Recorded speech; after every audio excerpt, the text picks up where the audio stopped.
It's the Bill and Scott Cubicle Show with Billy the Kid and Scott Tang. Cubicle Show. Cubicle Show. Cubicle Show. Cubicle Show! It's the Bill and Scott Cubicle Show. Yeah. It's the Bill and Scott Cubicle Show. Yeah! What is up? I'm Scott. I'm Bill. And this is the Bill and Scott Cubicle Show. And that was Dana. With this her is water jug. keeping hydrated, man. Jugging. You don't want to be the opposite Jug. of hydrated. Hang on a second. I gotta fix Dehydrated. something here real quick. It looks like you're picking your butt. No, I'm pulling out. It did look like This is episode 143. Pulling out my Aluma wallet so I could get my cloth because Okay. I feel like there's some. Oh, you will clean it? Oh, wow. Because like when the light, when the light shines down in those weird looking rays, it's usually because there's like a smudge on the screen. This is a man of the people, for the people, by the people. That's right. Okay, so we got a lot to get into. Cardi B had a meltdown yesterday, or over the weekend at some point in time. Wendy's is coming with that fire. They are all about the beef, and I'm not talking about the beef you eat. I'm not talking about the moo cow beef. We got that to get into. Some Kendrick Lamar talk. There's this whole Donald Trump, Stormy Daniels saga continues on. Plus fisticuffs with Joe Biden. Ooh, yeah. Okay, so other than that, though, let's get into, let's start it off with Black Panther, because it's old but new news with that. You know, because we have... Because Black Panther has been in the news for the last 6 weeks. Well, for the first time in its 6-week theatrical run, the king of Wakanda is no longer the king of the box office. Wakanda forever. But, it lost out this weekend. Wow. To Pacific Rim Uprising. Pacific Rim made $28 million at the box office. Black Panther was still a strong second, took in $16.7 million, Wow. which was enough to put it past the $630 million threshold, and it is now the highest grossing superhero movie of all time in the United States, period. Like, no distinctions. No ifs, ands, or buts. No movie with only one solo lead. No movie without Batman or Tony Stark. Just period. It's the tippity top of the top. It's the lion of the movies. It's the king of the jungle? Well, it's the king of the movies. It's king of the superheroes. Part of the icebreaker you see at the top. Well, the rest of it's sinking. The Titanic, which, incidentally, could be the case very soon, because now Black Panther is number 5 all time on domestic grosses. Behind number 1 is Star Wars: The Force Awakens, number 2 is Avatar, number 3 is Titanic, number 4 is Jurassic World. And it's only got about 29 million left to go before it surpasses Titanic, which I think is feasible. I definitely think it is. I think it's got at least another 2 to 3 strong weeks, or it's going to bring in 10 plus million a weekend. You know what I mean? I mean, it only dropped about 1.3 million in the last week. Oh, wow. For a movie that's been playing for a month and a half straight, it's pretty solid. Although I want to say Pacific Rim 2 was really good. 8 out of 10. If you like Pacific Rim 1, it's more of the same, but also different enough to hold your attention with some twists. I don't know why you would go see that. Did you not see Pacific Rim? Why would I want to see that? Because there's giant robots fighting giant monsters. Who would not want to see that? It's just a ripoff of freaking Transformers. No, it's not. Yeah, it is. It's more of a ripoff of Godzilla, but it takes Godzilla and makes it more American and makes it awesome. Ugh, sounds like crap. I mean, not that Godzilla isn't awesome already, but it takes it and gives it that special flair. Godzilla didn't really have giant robots in it, right? You have Mechagodzilla every so often. Giant robots don't make things good. Yes, they make this kind of movie good. They make this kind of movie real good. 8 out of 10. Check it out. Because I want to see a sequel. I want to see Pacific Rim 3. We probably will. Ugh. Nobody wants to see the third. Thirds always suck. No matter what the Actually, movie there's a is. joke in the new Deadpool trailer about that. I can't remember what it is, so I probably shouldn't have even said anything, but it's funny. Deadpool 2 looks really good as well. Yeah, I'm excited for that I think that could be, based on the trailer, best movie of the year. And so Kendrick Lamar, he curated the soundtrack for the Black Panther movie. Well, now it's being reported that Kendrick Lamar is, not him, but there's a company that's going to be putting out a Kendrick Lamar. Hey, it's the Beaster Bunny! Hey. Oh, the Beaster Bunny. I like that. Wow.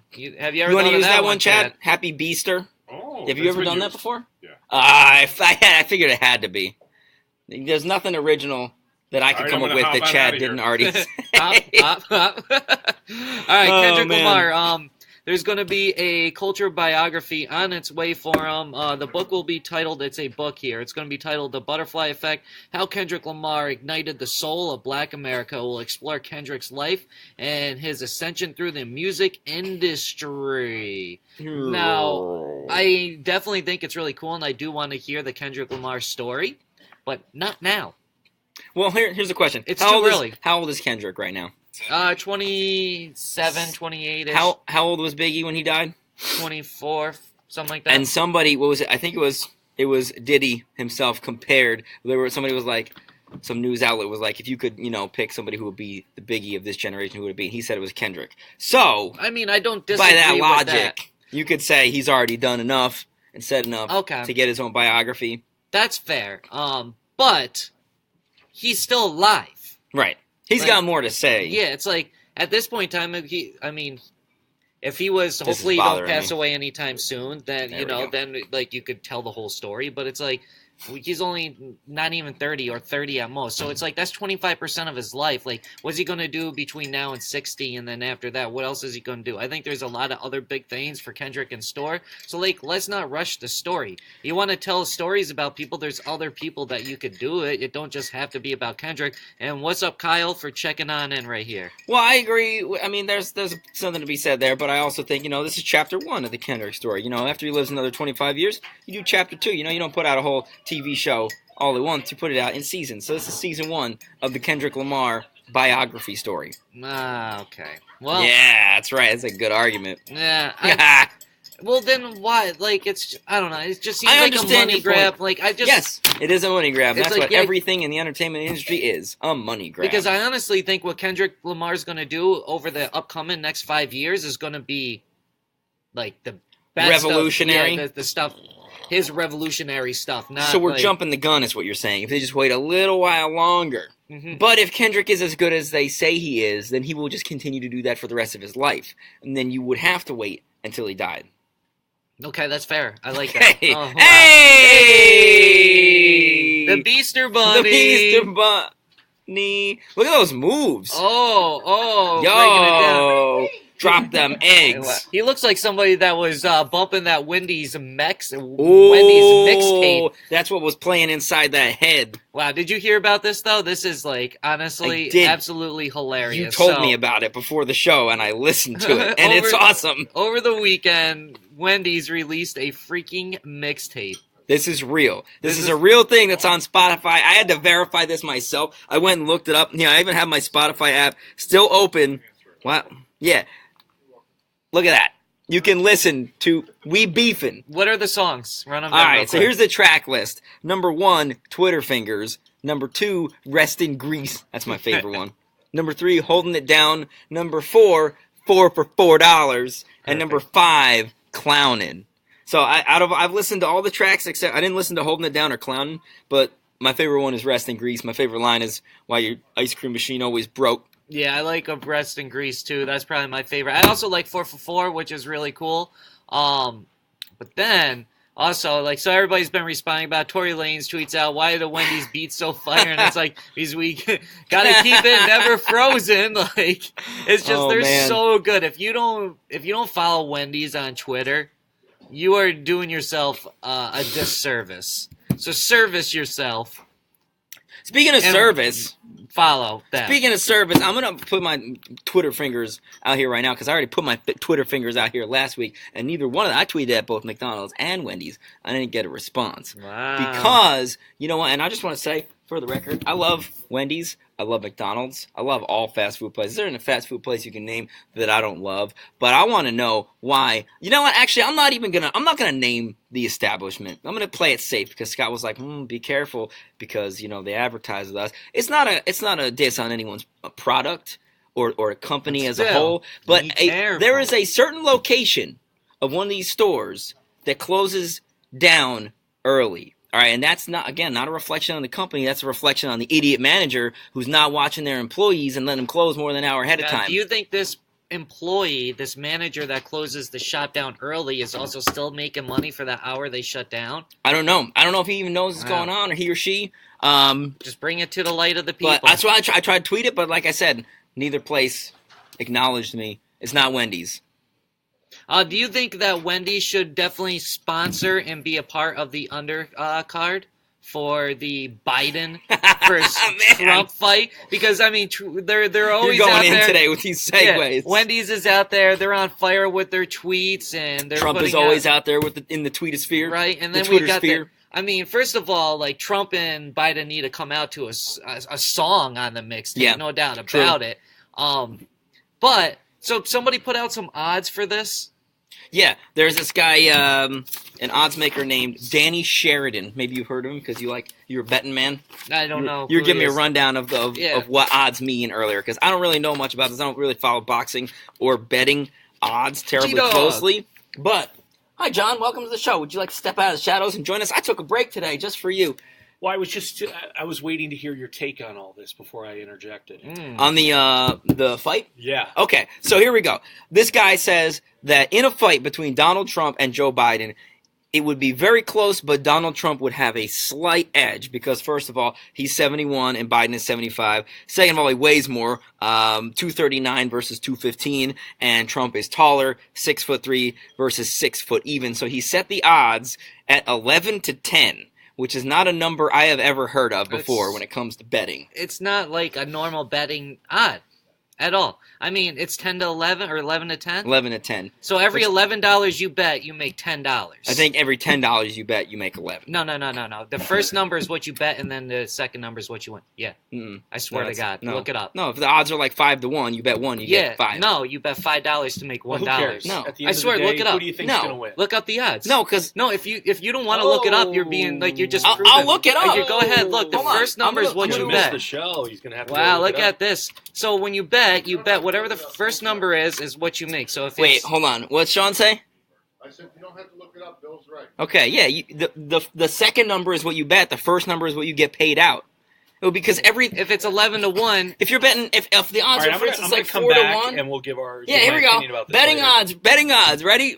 We're going to have to get into a fight over this because betting odds represent the probability of an event to happen and therefore enable you to work out how much money you will win if your bet wins. As an example, with odds of 4-1, for every $1 you bet, you win $4.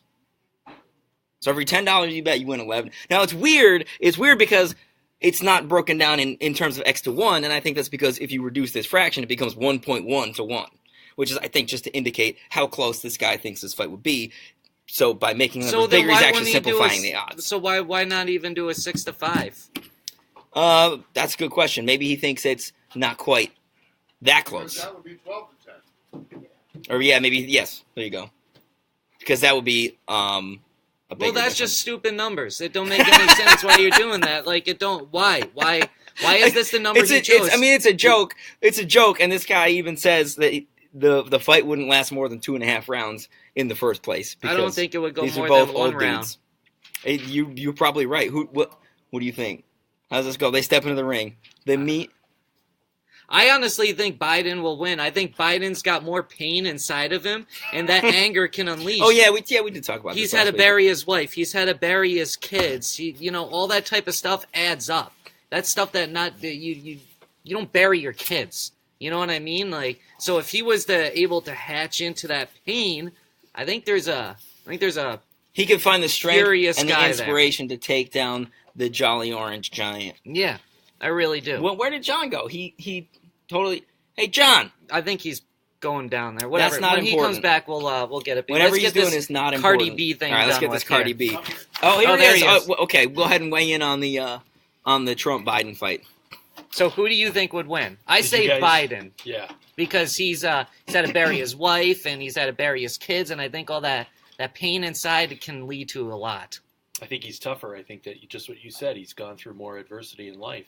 He's had brain cancer. Oh, I forgot about that. The guy is scrappy. He's not going to take any crap. Donald Trump has done nothing other than sit at the, But those drive-thru. tweets in between rounds from the corner are going to be fire, though. Maybe if he's allowed. Joe Biden hits like a He's allowed- little girl. if he's allowed to have his phone. I mean, I'm scrappy. Do you think that I could beat up a bear? I think that you've got some inner strength sometimes that's just a little out there. So yes, I'll take that as a yes. I think that I agree. Punch a freaking bear out. Yeah, I mean, you come across as being meek and mild, Billy the Kid, but really deep down inside, you're a fighter. Yeah. You got a lot of Well, rage. thanks, John. Yeah, You got a lot of rage. you're right. You need to. Wow, really this go, has been touching. You really need to go see a psychiatrist. Yeah, definitely. And we brought it all back home. Mental health runs deep in the country. Well, we need to get some. So Cardi B, speaking of running deep in the country, Cardi B And mental freaked out health. on Instagram because of tax season. So what happened was, you know how this goes for people in the higher tax brackets who are independently wealthy and don't have the government withholding money from each of their paychecks because they're making large sums of money, say, performing shows. They end up having to write a check to the government for the taxes that they owe. So Right. Cardi B had to write a check to the federal government for 40% of everything she made in the past year. And I imagine that's a lot of money that she had to pay out of pocket. She Now, also granted, made a lot of money. you too. could, yeah, right. You could make the argument that that's the government's money, and she's just giving it to them, just like the government holds our money and then kind of gives it back when it's tax season. But she's not getting any money back. So she was like, her whole point was that, where's my money going? She's like, I live in New York. The streets are always dirty. It was voted the dirtiest city in the country. There's rats on the subways. I think she actually said the train. But I don't think that's what she was like. You know, you sponsor a kid in a third world country, you get updates and you find out where your money's going, what it's paying for, their education, the food, etc. Why don't we have stuff like that for our tax money? I think that is actually a very good. I agree. Very good point. But, I mean, the money goes toward, you got to pay for your police. Mm-hmm. You've got to pay for your military, which is ridiculous amounts of money every single year. There's a lot of things that just go out right off the top that you could think of before it even hits this. Well, yeah, I know. I mean, we all know in a And if you're general sense paying, where like, the tax money goes. federal, and if she said she pays this to the federal government. Yeah. Well, the federal government isn't New York State. The state True. taxes would be for New York State. That True. would be your potholes, and that would be your rats, subway rats. and that would be all that. The state one, but the federal is more of the overall. You know, you're paying your freaking. Like I just said, military, all those people. So Well, no, I get that, and I think everybody knows where it goes, generally speaking. But it'd be nice to be like, all right, this X amount of money is going towards. I mean, that would be way too much bookkeeping, honestly, I think. But then again, the IRS does seem to be pretty good at bookkeeping. But think about this, right? So we spend like what $1 trillion or whatever on like the military every year, for right? the sake of argument. Imagine if you just took away like 50 billion from that trillion, right? And you put $1 billion to each state and said, hey, fix Clean up your rats. streets, clean up your rats. Imagine what America could look like. See, that's infrastructure right there. That was one of Donald Trump's campaign promises. Keep the rats out of the subway again. Maybe that's 2020. Well, actually, let's keep America great. Yeah. Well, he needs something to still, like, he won't start that until, like, the third year. So he could be like, hey, we've already started the roads. Keep it going so we can keep it going for 2020. Cobb. Or Anyway, what is it? I think my point here with Cardi B is that she hates tax season because she's rich.